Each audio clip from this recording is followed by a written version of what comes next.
এই ২৪-এর গণ অভ্যুত্থানের সময় আমাদের দেশের নারীরা, আমাদের দেশের ছাত্ররা, আমাদের দেশের তরুণরা মোস্ট ডেফিনেটলি গাজা থেকে অনুপ্রাণিত হয়েছিলেন এবং আমরা সফল হয়েছি, কিন্তু আমরা দেখতে চাই গাজাও সফল হবে।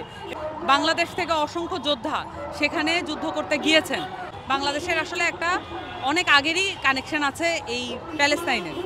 দেখেন, আমরা 7 মাস পার করেছি আমাদের ছাত্র জনতার অভ্যুত্থানের পরে।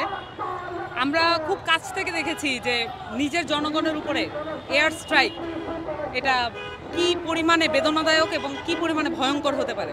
এবং যখন আমাদের ২৪-এর ছাত্র জনতার অভ্যুত্থান শুরু হয়েছিল তার আগেই গাজায় যুদ্ধ চলমান ছিল এবং বারংবার সিজফায়ারের কথা বলা সত্ত্বেও সেখানে সিজফায়ারের কোনো ব্যবস্থা করা হয়নি। এবং আমাদের ওইটা 23-এর সেপ্টেম্বরে গাজার যুদ্ধ শুরু হওয়ার পরে ২৪-এর যে অভ্যুত্থান সেটা এপ্রিল এবং অগাস্ট পর্যন্ত আমরা দেখলাম যে পরিক্রমা একটা আছে এবং শেষ পর্যন্ত পরিণতি হলো অগাস্টে। তো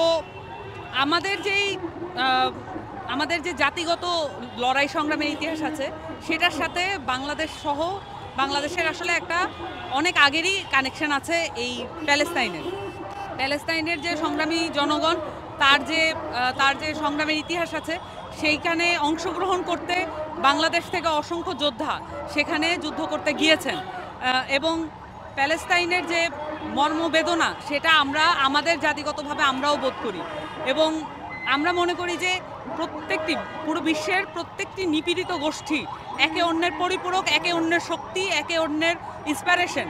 এবং গাজায় যেভাবে যোদ্ধারা নিজেদেরকে সাহসী ভূমিকা অবতীর্ণ করেছেন, যেভাবে নারীরা নিজেদেরকে সাহসী ভূমিকা অবতীর্ণ করেছেন, আমি ডেফিনেটলি বলতে চাই এই ২৪-এর গণ অভ্যুত্থানের সময় আমাদের দেশের নারীরা, আমাদের দেশের ছাত্ররা, আমাদের দেশের তরুণরা মোস্ট ডেফিনেটলি গাজা থেকে অনুপ্রাণিত হয়েছিলেন এবং আমরা সফল হয়েছি, কিন্তু আমরা দেখতে চাই গাজাও সফল হবে এবং আমরা নিশ্চিতভাবেই জানি গাজা সফল হবে, কিন্তু অনেক হতাহতের মধ্যে দিয়ে সেটা হতে যাচ্ছে বলেই আমরা দেখছি। এবং নিজ দেশের উপরে এই পরিমাণ, মানে একটি পার্শ্ববর্তী দেশ এমন পরিমাণ আগ্রাসন কোনো একটি দেশের উপরে করতে পারে এবং সেখানে পুরো বিশ্ব নিশ্চুপ হয়ে সেটা শুধু পরিলক্ষিত করছে, কিন্তু আমাদের প্রত্যেকটা দেশ যারা নিপীড়িত, যারা অনেকগুলো লড়াই সংগ্রামী ইতিহাস নিয়ে যেই জনগোষ্ঠীরা আছে সেই দেশগুলো পারতপক্ষে যতটুকু সম্ভব তাদের সাধ্য অনুযায়ী প্রোটেস্ট করে যাচ্ছে, কিন্তু সেটার খুব বেশি ফলাফল আমরা দেখতে পাচ্ছি না। কারণ নীতি নির্ধারণী জায়গায় যারা আছে তারা স্বার্থবাদী, তারা গোষ্ঠীবাদী এবং তারা ব্যবসায়ী স্বার্থ রক্ষার জন্য ব্যতিব্যস্ত। এবং আমরা এই জায়গাটা থেকে এই যে সাম্রাজ্যবাদী যে আগ্রাসন আছে সেটার বিরুদ্ধে দাঁড়াচ্ছি।